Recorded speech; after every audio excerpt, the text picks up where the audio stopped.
d'août. Il fait un petit peu moins chaud que le mois de juillet. Donc on va pouvoir travailler un autre pranayama qui est Kapalabhati. Évidemment, à chaque fois que je pratique, j'ai toujours Manouche le chat qui vient m'embêter un petit peu. Avant de pratiquer ensemble, on va parler un peu des bienfaits de cette respiration qui est Kapalabhati.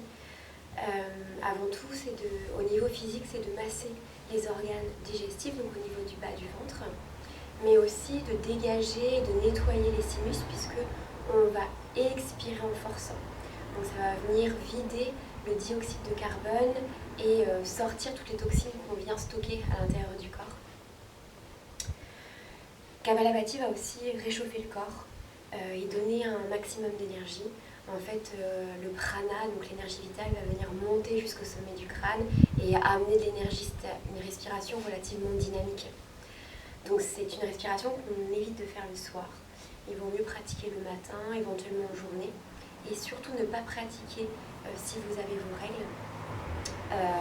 Et également pour des personnes qui ont des problèmes cardiaques. Vaut mieux éviter parce que ça va engager pas mal la partie du cœur. Du fait du dynamisme et de la rapidité. On va éviter aussi de pratiquer Kapalabhati quand on a fait un repas de Noël parce que vous serez en phase de digestion, donc c'est pas la peine, au contraire ça va empirer et vous allez avoir sûrement envie de vomir, donc on évite. Au niveau de la pratique de ce pranayama, moi je le pratique en 3 cycles, donc que vous pouvez répéter autant de fois que vous voulez. En tout cas, sur 3 cycles, le premier cycle, vous allez amener toute votre attention au niveau du ventre, au niveau du mouvement du ventre, sur Manipura Chakra, ici, sur la zone abdominale. Le deuxième cycle, vous allez pouvoir amener votre attention au niveau du nez, au niveau des sinus, l'air qui entre et l'air qui en ressort. Sachant que pour Kapalabhati, on va forcer les expirations et les inspires vont se faire inconsciemment de manière naturelle. À la différence de Bhastrika, qui est un autre pranayama, qui lui au contraire, on va forcer les inspires et les expires. Le troisième cycle, on va amener notre attention sur Ajna Chakra, le troisième œil. Donc pour vous aider, vous pouvez fermer les yeux pour vraiment vous mettre dans votre bulle et amener toute votre attention sur ce point entre les 2 sourcils. Donc ces 3 cycles, vous pouvez les répéter 2 fois si vous en avez envie. Si vous n'avez pas trop l'habitude, vous pouvez le faire une première fois pour tester, sans souci. Le premier cycle, on va le faire à peu près 1 minute au minimum. Ensuite, les 2 autres, on peut aller jusqu'à 1 minute 30, 2 minutes, selon ce que vous préférez. Et selon aussi les sensations que vous pouvez en avoir. On va faire juste un cycle ensemble pour que vous voyez comment le mouvement se passe au niveau du ventre et comment est-ce que la respiration s'effectue. Au niveau de la posture, pour pratiquer Kapalabhati, vous pouvez vous asseoir en tailleur ou Sukhasana. Moi, je mets une brique sous les fessiers pour venir bien étirer mon dos et ramener légèrement le bassin vers l'avant, ce qui va dégager du coup la zone abdominale. Ce qu'il faut, c'est ne pas comprimer le ventre. Donc par exemple, sur une chaise, c'est pas forcément l'idéal parce que vous allez un peu comprimer votre ventre. Au contraire, il faut vraiment dégager la zone du ventre. Pour les mains, vous les posez simplement sur les genoux ou éventuellement en chin mudra si vous êtes à l'aise comme ça. En tout cas, on fait bien descendre les épaules, on relâche les coudes. Le menton va rester légèrement parallèle au niveau du sol pour bien dégager la partie de la cage thoracique.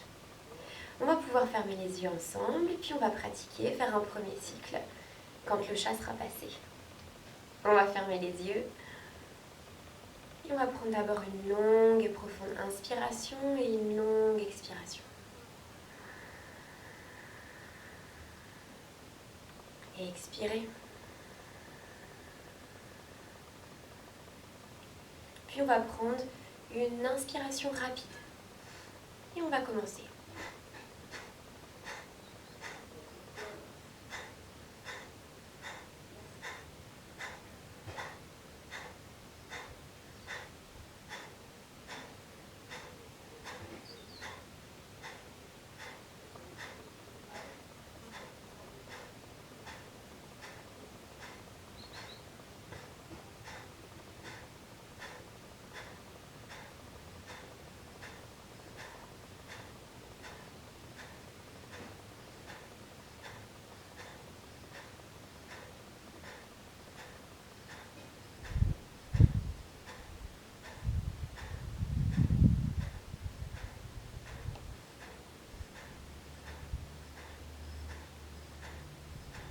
Expirez.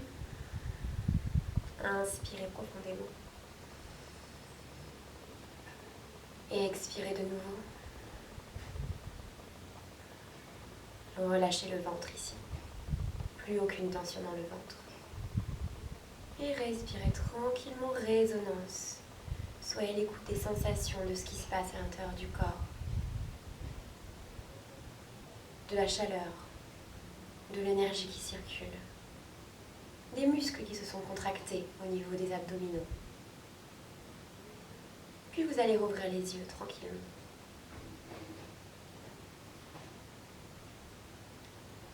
Donc ce cycle-là, vous pouvez le faire 3 fois en allant un petit peu plus loin au niveau du temps. Vous pouvez faire 1 minute 30, 2 minutes sur les 2 autres cycles. Donc premier cycle, je le rappelle, on amène notre attention sur Manipura Chakra. Deuxième cycle sur le nez, l'air qui entre et qui ressort. Troisième cycle sur Ajna Chakra. Et entre chaque cycle, vous inspirez profondément, vous expirez en relâchant bien le ventre. Ici, on a tendance à toujours un peu tendre le ventre au quotidien en voulant rentrer trop le ventre ici. Au contraire, relâchez-le complètement. Vous allez voir aussi que Kapalabhati, ça permet de renforcer les abdominaux. Vous allez le sentir en pratiquant un petit peu au quotidien. Donc vous pouvez le faire tous les matins si vous en avez envie, aucun souci. En tout cas plutôt à jeun, en tout cas pas juste après un repas. On verra cette pratique de Kapalabhati dans une autre vidéo avec des bandas et des rétentions pour les personnes qui sont un peu plus habituées à cette respiration et à la pratique des pranayamas. Donc évidemment à ne pas faire quand on débute, il vaut mieux commencer sur ces 3 cycles que je viens de vous proposer. Mais du coup on verra ça un petit peu plus tard. Voilà, c'est tout pour aujourd'hui. Je vous remercie de votre attention. Très bonne journée à vous. Namasté. Merci.